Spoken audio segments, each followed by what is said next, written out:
जय बजरंगबली भक्तों। एक समय की बात है, एक ब्राह्मण दंपति की कोई संतान नहीं थी, जिस कारण वह बेहद दुखी थे। एक समय ब्राह्मण वन में हनुमान जी की पूजा के लिए गया। वहाँ उसने पूजा के साथ महावीर जी से एक पुत्र की कामना की। घर पर उसकी स्त्री भी पुत्र की प्राप्ति के लिए मंगलवार का व्रत करती थी।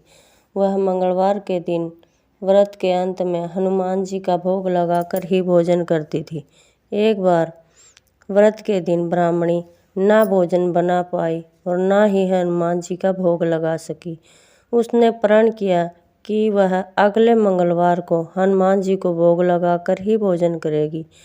वह भूखी प्यासी 6 दिन तक पड़ी रही। मंगलवार के दिन वह बेहोश हो गई। हनुमान जी उनकी निष्ठा और लगन को देखकर प्रसन्न हुए। उन्होंने आशीर्वाद स्वरूप ब्राह्मणी को एक पुत्र और दिया और कहा कि यह तुम्हारी बहुत सेवा करेगा। बालक को पाकर ब्राह्मणी अति प्रसन्न हुए। उसने बालक का नाम मंगल रखा।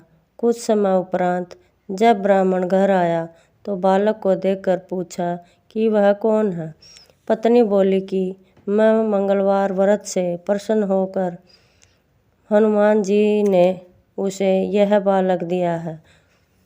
ब्राह्मण को अपनी पत्नी की बात पर विश्वास नहीं हुआ।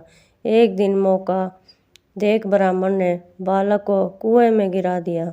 घर लौटने पर ब्राह्मणी ने पूछा कि मंगल कहाँ है।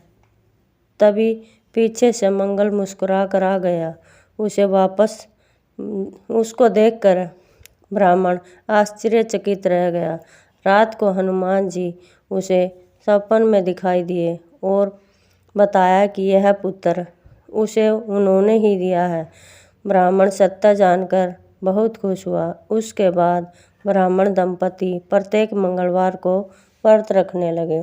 जो मनुष्य मंगलवार व्रत कथा को पढ़ता या सुनता है और नियम से व्रत रखता है, उसे हनुमान जी की कृपा से सब कष्ट दूर होकर सर्व सुख प्राप्त होता है और हनुमान जी की दया के पात्र बनते हैं।